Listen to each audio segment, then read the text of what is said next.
All right, let's get started. So, hey everyone, welcome to another live classroom. And in this classroom, I kind of want to build upon previous classrooms, like I always do.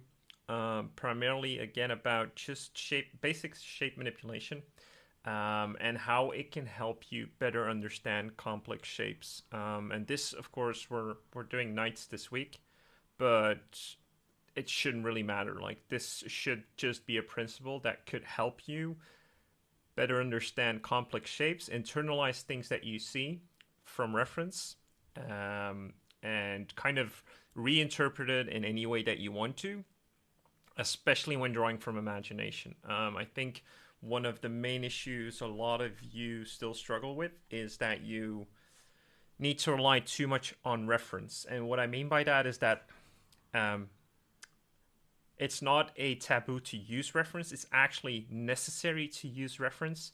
But a lot of you copy the reference like one to one because you need to rely on what you see instead of, like, being able to manipulate what you see and actually use the useful things in your reference and kind of apply that to your own designs and unique designs, instead of being manipulated by what you see.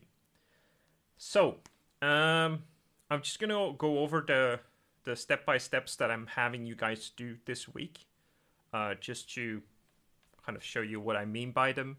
I saw that some of you, Axel and Baloo, already did a great job at the part one assignments, so that's really good to see.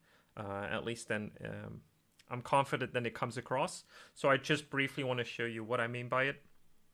And so for part one, what we're doing is we're taking primitives, like the first simple primitive that we all heard of, which is spheres, cylinders, cones, boxes. Not as much this week, but it can definitely help us. And what we're doing is we're wrapping objects around them, like they're part of the sphere, but we're basically doing almost like a cutout. But I think, like, it's easier for you to understand wrapping things around it. So, like I said, for instance, here with a sphere, the thing that we need to consider is at all times the contour of the sphere, right? So if we understand the contours on which we are drawing, we can have an easier time wrapping things around those objects because we know how to follow the contour. And not only that, we also have a better spatial awareness. I think that's the main thing that I really want to stress this classroom is, like, good spatial awareness. And I feel like the exercises that I'm giving you this week should facilitate that. All right. So, um, you know, when we wrap around, you're just basically going to take your primitives that you've drawn and you're going to try and wrap around some interesting but random shapes, right? Don't feel obligated to make this look super pretty. Just try to go for clear communication in what you do.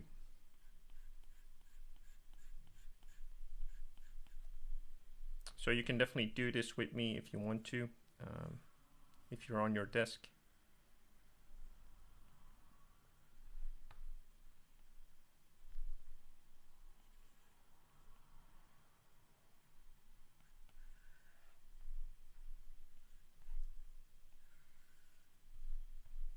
Right, so we're trying to create that spatial awareness by just wrapping objects around simple primitives.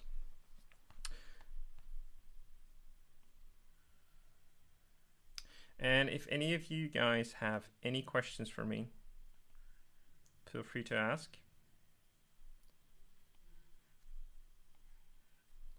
And I will try and answer them.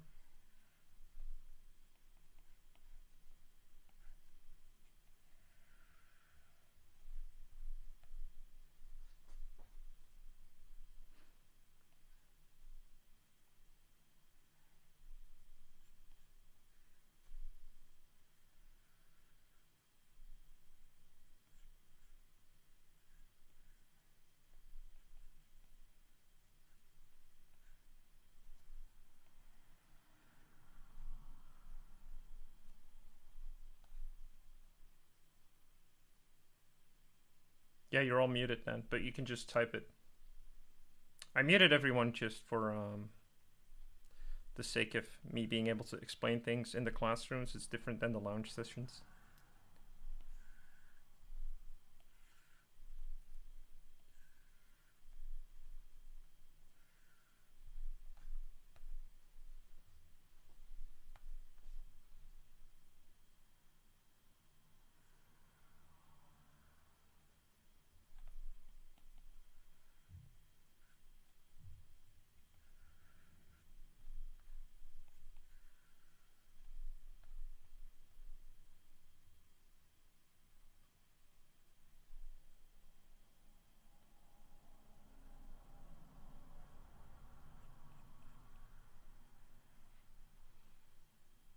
So I feel like by doing this exercise,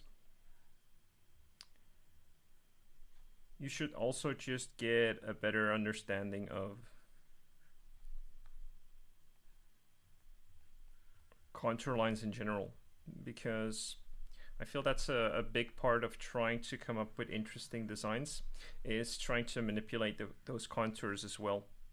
So when you can literally wrap your head around contours, you should have an easier time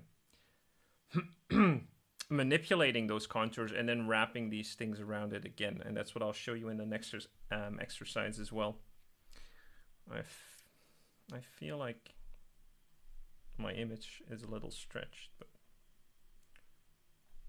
also when you're doing these exercises, try to convey as much depth in the wrapping objects as you can. So what that means is, like, you could easily do this on this cone,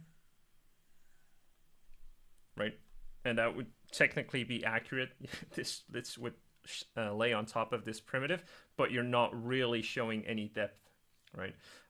So try to really follow some contours and try to show some depth. And like, you should treat these primitives like they're see-through glass objects. So everything that you wrap around it should be visible on the other side.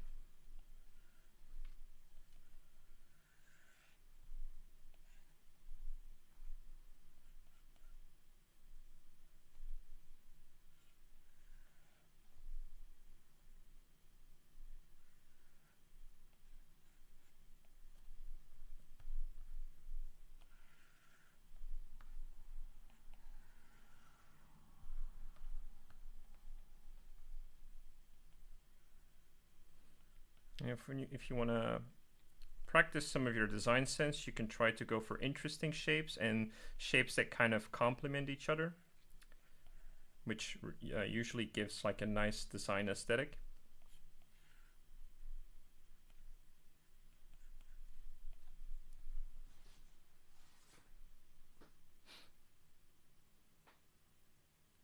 No, Ina. So I would highly discourage you from looking at reference right now, because it will only influence you and manipulate you to really draw the things that you're seeing. Like, I really want, like, that's why I'm telling you not to be concerned with drawing anything believable. Just draw organic shapes that wrap around these primitives. That's the objective of this exercise, just to get more spatial awareness.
Is drawing lines on a screen tablet easier than non-screen? I've never tried a tablet with a screen. I'm curious about it.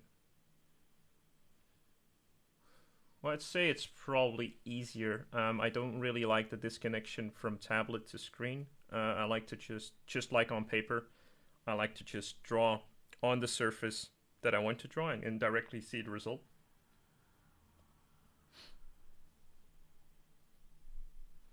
All right, so once you've done this exercise, you should do a lot of this. I prescribed a certain amount. Again, the amounts that I usually prescribe are the minimum. Feel free to do more.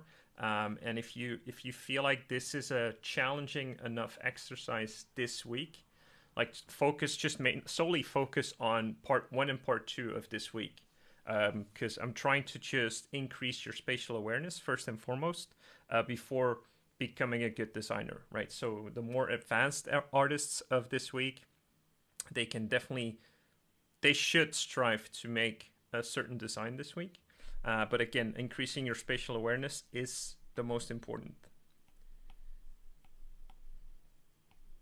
Right, and then the second part, or the second set of assignments for part 1 of this week is, again, contour manipulation. And I've talked about contour manipulation a lot. I also talked about it in Dragon Week, in the Dragon Classroom assignments, so be sure to check that out as well.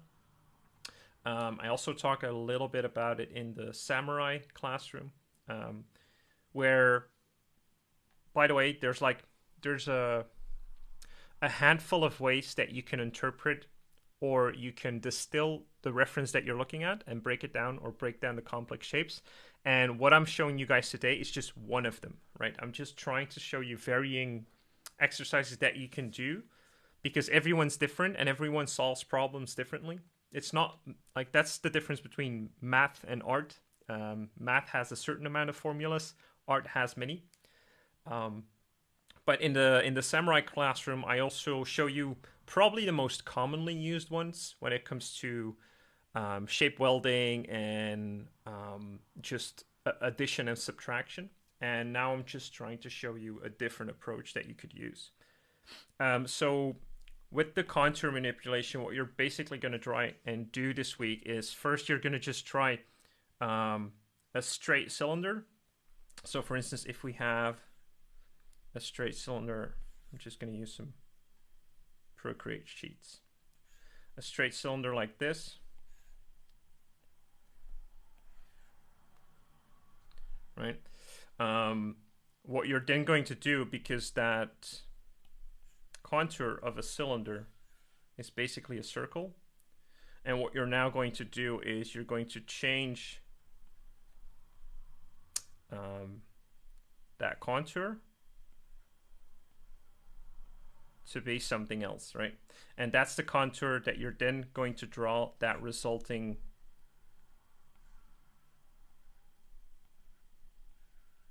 cylinder for. So it should completely change the look of your cylinder.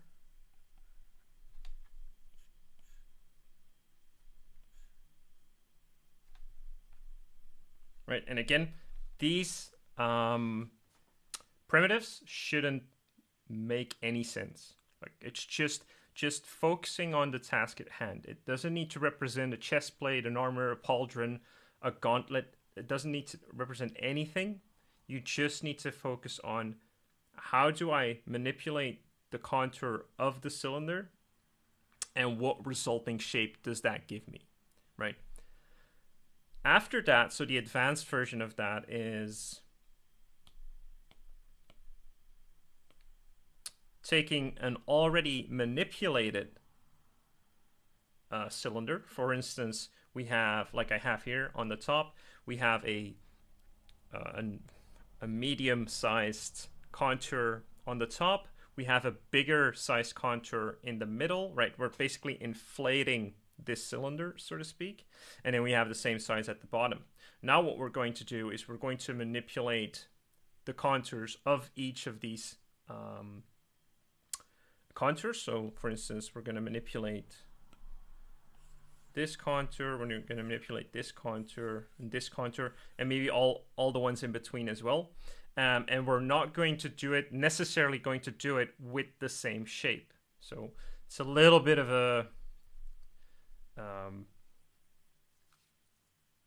kind of a really difficult thing to wrap your head around, especially in the beginning. But it's a really, really good exercise just for you to handle complex shapes. So for instance, what you could do, we could leave the top one as is, but then we could manipulate the bigger one to be more like triangular, for instance. And the one beneath that could be even more triangular.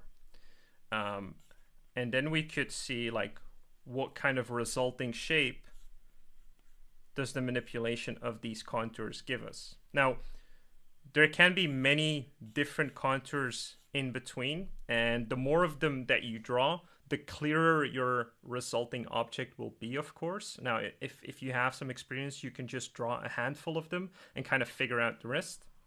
So that kind of depends on your level of experience.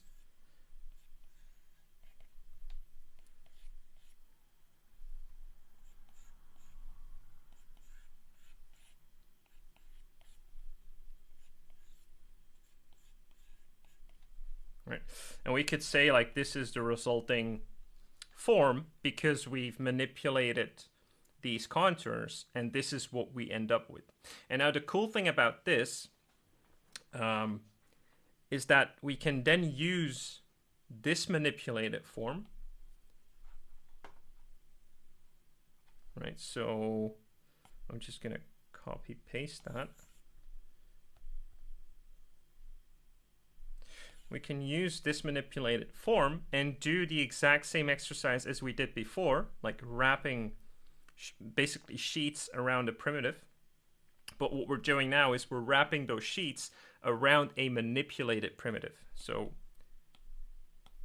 going back to this thing, we can now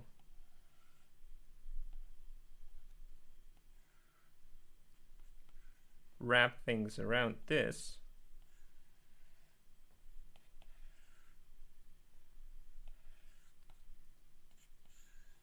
Right? And see what we end up with.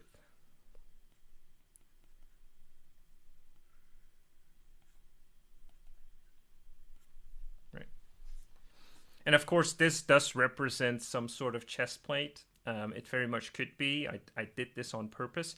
Now, like I said, the shapes that you're manipulating don't need to represent anything. I just wanted to make it clear for you guys what this type of exercise can do for you when you're applying these principles, right? So first go from just manipulating the contour straight across, and then try if you can manipulate that contour with varying sizes and varying shapes, and see what that resulting kind of form becomes. And then you can do that sheet exercise of wrapping things around that manipulating form, which really gives you some nice, or you can end up with some really complex shapes that actually started really simple. So what you're essentially doing is you're starting to think more like a 3D modeler instead of just drawing on a 2D surface. Am I making sense so far? Because I know I tend to just ramble on.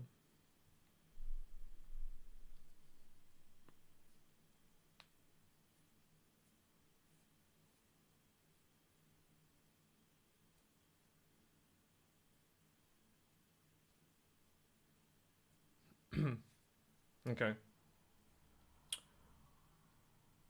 Great. So then moving on. Right. What I then want you guys to do, of course, this is probably the main assignment for a lot of you this week, is I want you now to apply these principles to your references. So you're going to analyze the reference, try and visualize, okay, is there some wrapping around a basic primitive going on? Is the primitive being manipulated first? And how is that all fitting together? So that's exactly, Dan. It's also almost like Boolean actions. It's basically what I'm trying to explain here.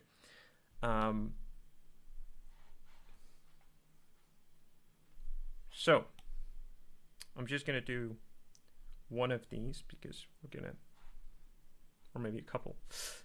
So if we look at this helmet, for instance, like, and this is what I see a lot of you struggle with a lot of the times. You instantly go for like the complex shape, like what is this made of? Or you make the common mistake of just copying what you see. Now it's easy to copy what you see because you can just recognize the silhouette, right? So it's easy to just go like, okay, we have something like this that goes down like that, maybe even sticks out, goes like this, right? And you're basically just following the silhouette almost, but it doesn't really come from a place of understanding. And that's what I'm trying to teach you here, because once you understand exactly what you're looking at in its structural point of view, it becomes 10 times easier to then just rotate this thing in space and manipulate it as you see fit from any angle, making you a very effective designer or even illustrator, right? So again, this helmet could easily start off as like a sphere connected to another sphere, right? But then, of course, these contours, right, could have a manipulated triangle. So if we look at that from the top view, could have a manipulated triangle like this, right? And that could go all the way down.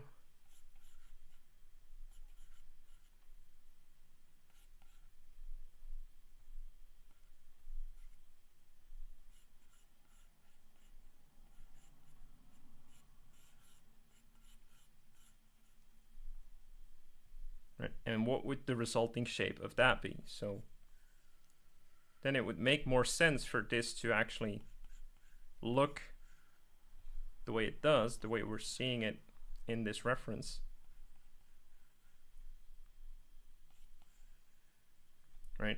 And then that neck guard that he has that goes around your neck, it's basically also a sphere, and it's basically that wraparound sort of exercise that we were just doing.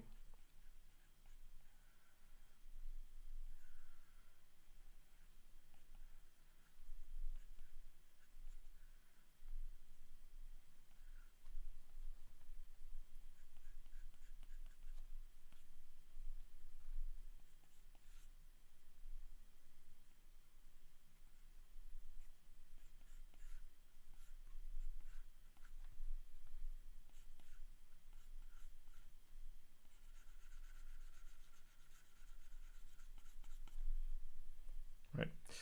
So I'm doing this very crudely. I'm not trying to win any beauty contest here. But again, as you can see, this can sort of help me understand the shape itself a lot better, and then manipulate that shape in space as well, right? And even like the face guard itself that is movable, right? There's probably like a hinge point over here that allows you to open this thing up.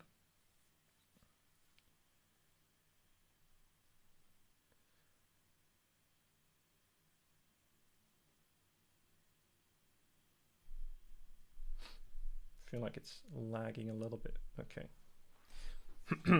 So again, this is just the basic, that wrapping exercise, right? Where it's just going from this manipulated shape that we just made, and we're just wrapping around this thing like this, following the contour, ending up with our shape. Again, it's not perfect. It's a little bit more like this.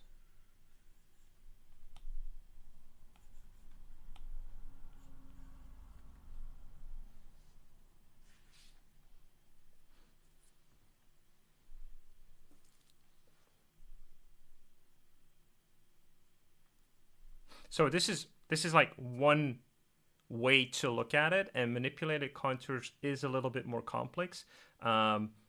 Usually what a lot of other artists might explain is that you could just regard it as a sphere with a triangular object attached, right? Which could also completely work. Now it depends on the situation and how you want to solve the problem at hand. And I find that usually with more organic shapes, and some of these knight armors have pretty organic shapes, the contour manipulation works a lot better, and the wrapping around of primitives works a lot better than just slapping like manipulated primitives together. Now, of course, when it comes to figuring out things in perspective, it's a lot easier to just, do the addition method, where you just take a primitive, slap another one onto it, and then you can really see what's going on. But again, using a combination of those also really comes in handy. Right, so same for this gauntlet, right? It sometimes might look really daunting to look at this and think like, okay, what's really going on here? And that's what I see a lot of people struggle with. But again, if you just regard it as first that simple cylinder, that's a little bit tapered, right, towards the wrist, like this.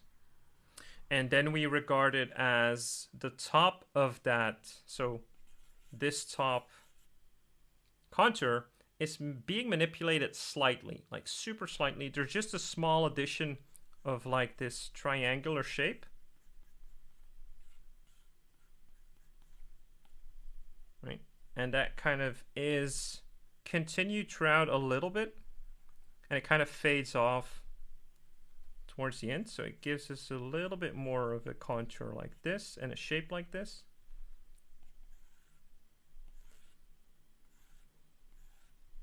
Right? Now that doesn't really make up the entirety of the gauntlet, because, and now we do that wrapping around exercise that I showed you in the first part, is that it also kind of, there's a slight tilt towards the upper part of this gauntlet. So we can wrap around it by cutting off from here and then meeting up with that contour like this.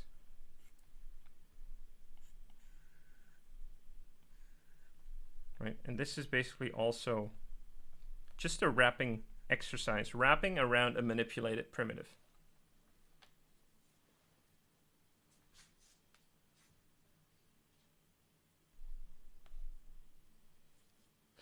Does that make sense?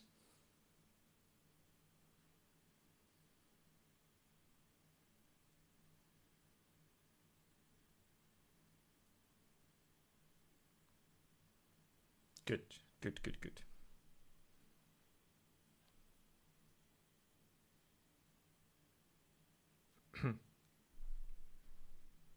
Right, again, same for this one. For instance, if we look at the pauldrons, that's a really easy one. It's basically just a sphere that's almost attached to the shoulder, and that's what I'm going to show you later in the example. And then we're just wrapping around, that exercise that I showed you guys.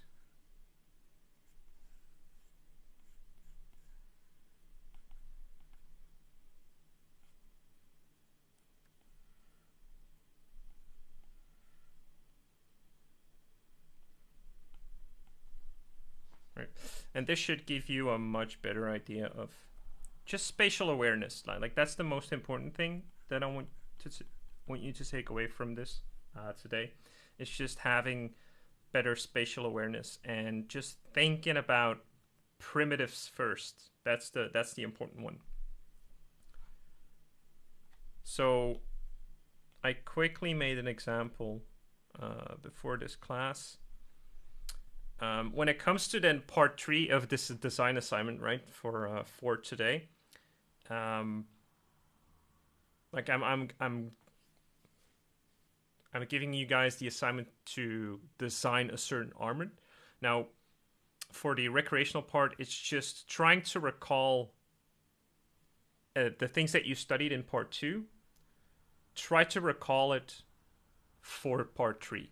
Just study the helmets or a couple of helmets and then see if you can draw one without really using the primitives, or you can do an underdrawing if you want to, and see if you can recall it and just make it in any perspective that you want. Again, focusing on that spatial awareness. There doesn't need to be any cool design to it yet. It just needs to be a believable knight helmet, knight pauldron, gauntlet, whatever, chest plate, and just try to recall it from memory, right? This is really going to help you boost your internal library. It's going to be really handy later down the line when you do want to design things, right?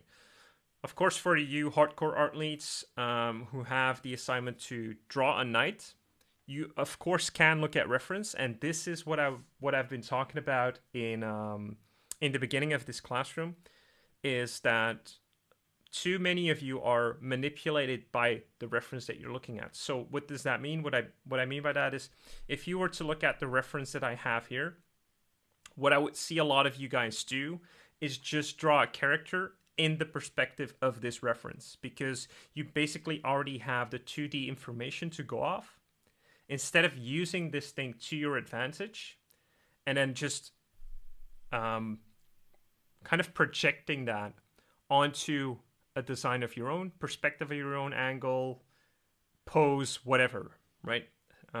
So you're basically just trying to understand the spatial awareness of the reference that you're looking at and projecting that onto your model. And so when you create a simple character like this, right, the simple mannequin, we don't need anatomy because it's a knight, right? Simple mannequin like this, I can look at the reference and like try to understand all the primitives and manipulated primitives that are going on in this picture, right? So that would kind of look like this.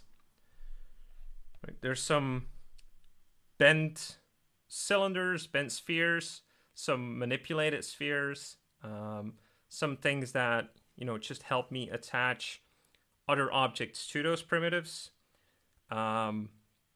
Just simple spheres that I'm going to use to wrap this around my object or my subject, right? And this is just the simple forms or manipulated forms that I'm thinking about, right? And then based on that, I can add in my armor, right?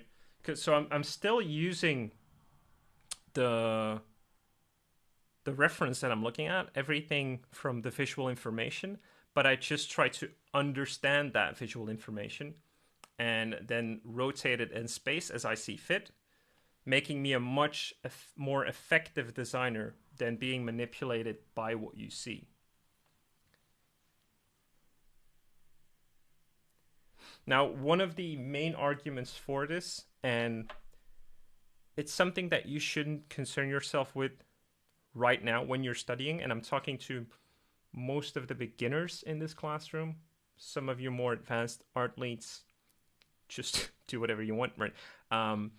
But a lot of you kind of fear that if you're doing this, your designs will look too stiff, right? Because it's basically you're working with very simple objects and then you're wrapping things around those simple objects, but in the beginning, don't worry about things looking stiff. Just worry about things looking correct and placing things in space as best as you can and making that look structurally believable.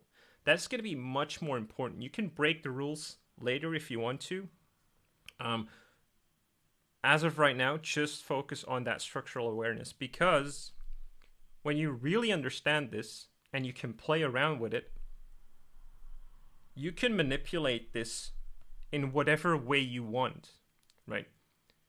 And still have that structural awareness. And then you can really play with the shapes. You can play with the shape language, the exaggeration of shapes. You can even make it comical, but you still understand the structure underneath and the primitives that you're manipulating. So that's something that you can do later. You can stylize whatever you want. You can design. You can add in information. That's basically what a concept designer does, right? When we get a brief for a project and I need to design a knight, for instance, or I need to design a sci-fi character or a mech design, but it needs to represent a knight, right? I can still look at knight reference, internalize the shapes that I really like, project that onto my own design, manipulate it in whatever way I want to, and make it look believable and also resemblant of the reference that I was looking at, but not being manipulated by it. Just so it's not a one-on-one copy. It's my interpretation with some cool design language, with some cool whatever the art or the brief needs me to do. And I can basically have my own voice in that. And that's what you're trying to, or that's what you're striving to do, at least. So yeah, that's basically what I want you to focus on this week. And I think that's all I wanted to say. So if you guys have any further questions or things you wanted to ask, or things that weren't clear, or things I rushed over,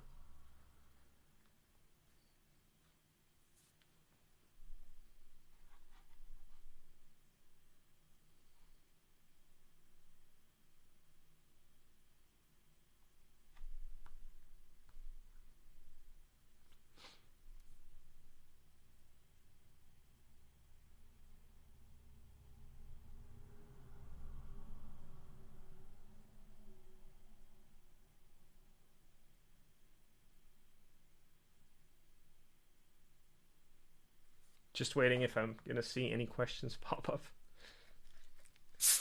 Otherwise, this is going to be an easy classroom.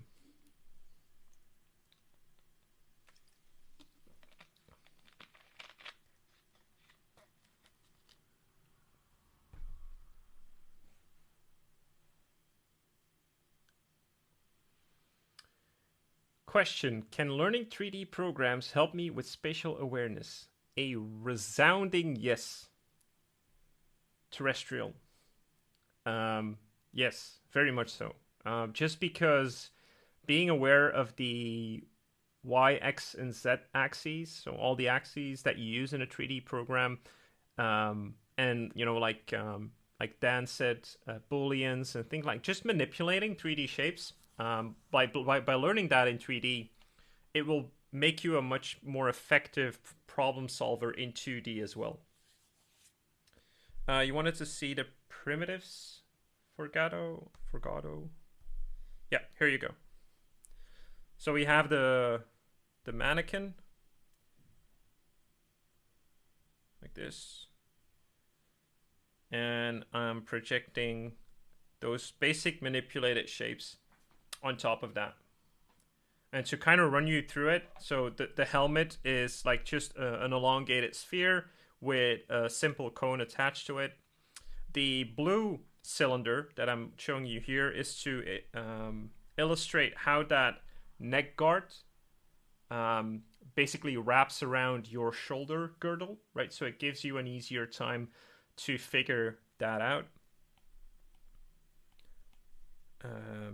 Again, just basically simple bent cylinders on that mannequin to represent the pauldrons. A simple sphere for the elbow protection, a tapered cylinder for the gauntlets, a simple manipulated cylinder for the leg protection, again a sphere for the knee protection, and then the what's that called on the bottom on your what's the shin protection called? It's got a name.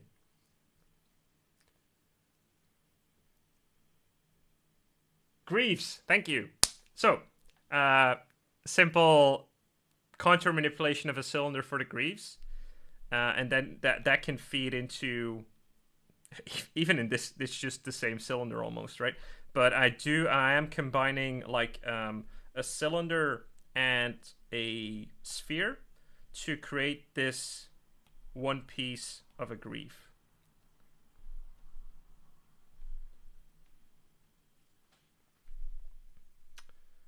Should we make them 8 heads tall? That doesn't matter, Dan.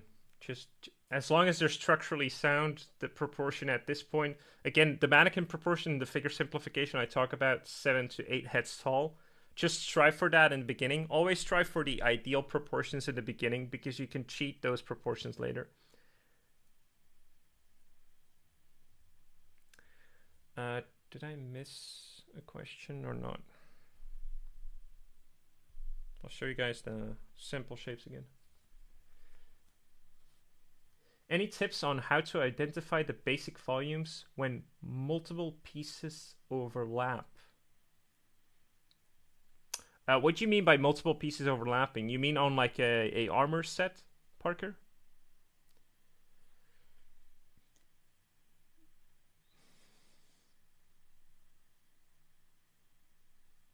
Yeah.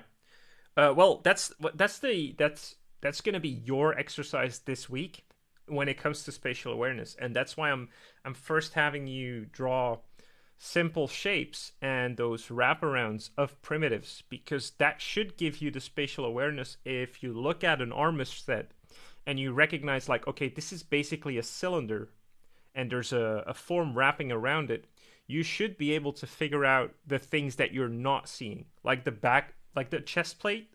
It also has a back, right, to attach to the chest plate. You can basically almost make that up from imagination just by imagining the primitive that this chest plate occupies, right?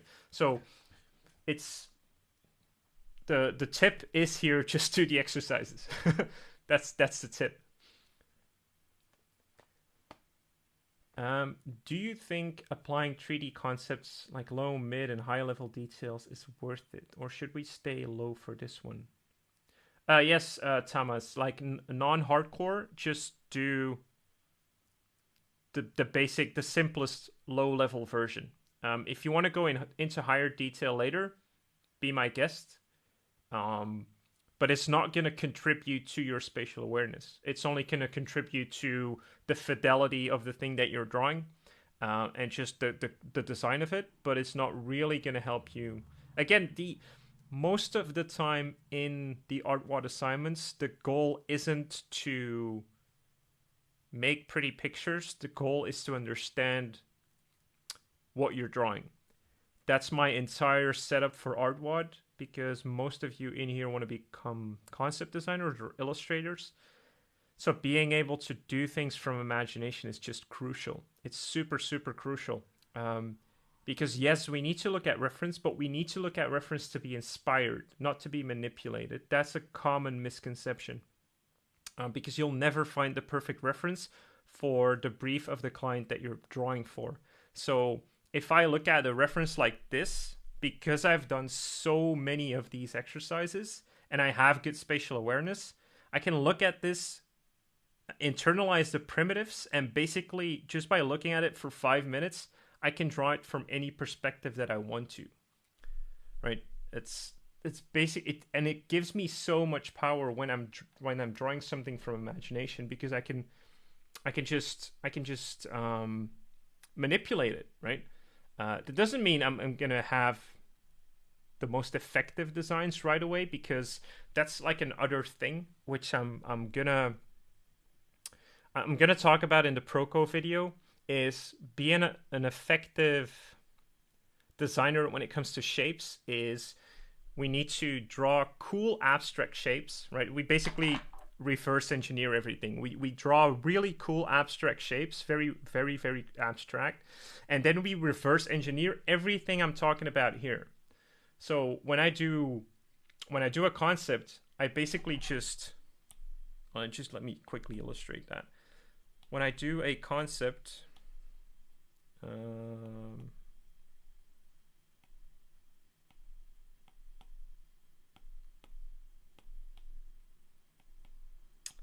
like this.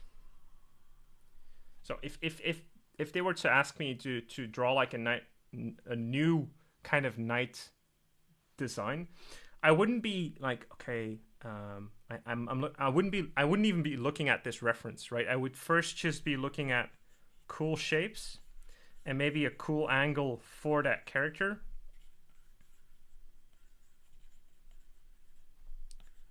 And from this scribble,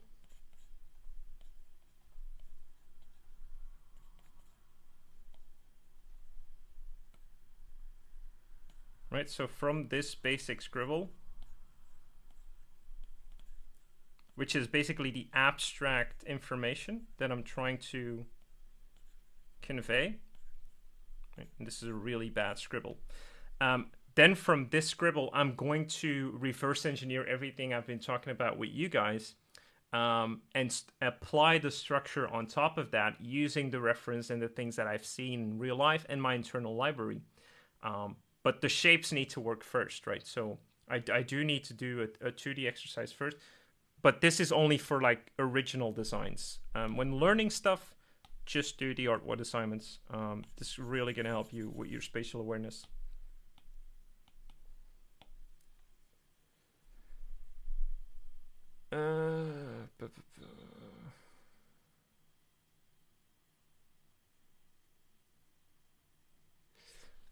Okay, terrestrial. I'm just going to read the last couple of questions and then I'm going to wrap up. I'm having a lot of stuff, but I have a lot of trouble with things looking organic and showing off form of objects I'm sculpting. Oh, this made things a lot easier. I also have a question. Are there any general exercises for visualizing all axes? Like, is there anything I can do and simplify and concentrate on those axes? Terrestrial, like I said, a lot of this will help you. And just, I think drawing simple primitives in perspective without any guidelines. That's really going to make you aware of the axes as well.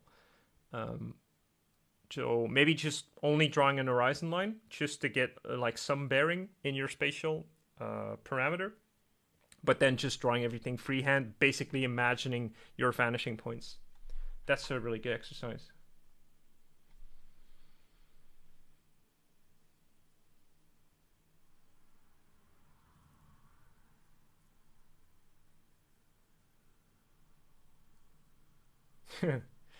Yeah, no commission ready, or we have a good understand. I can promote ArtWad on the channel. So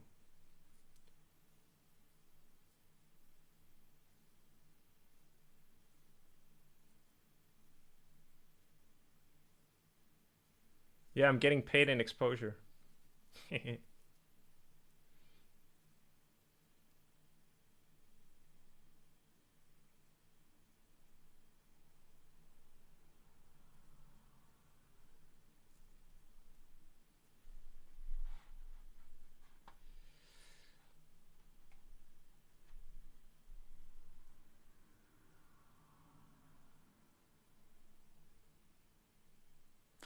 All right, I'm not seeing any more questions, so I'm gonna assume that everyone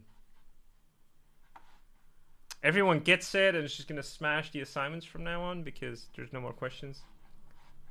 I'm just gonna leave. I'm just gonna leave you guys to it, and I'm gonna stop recording right now.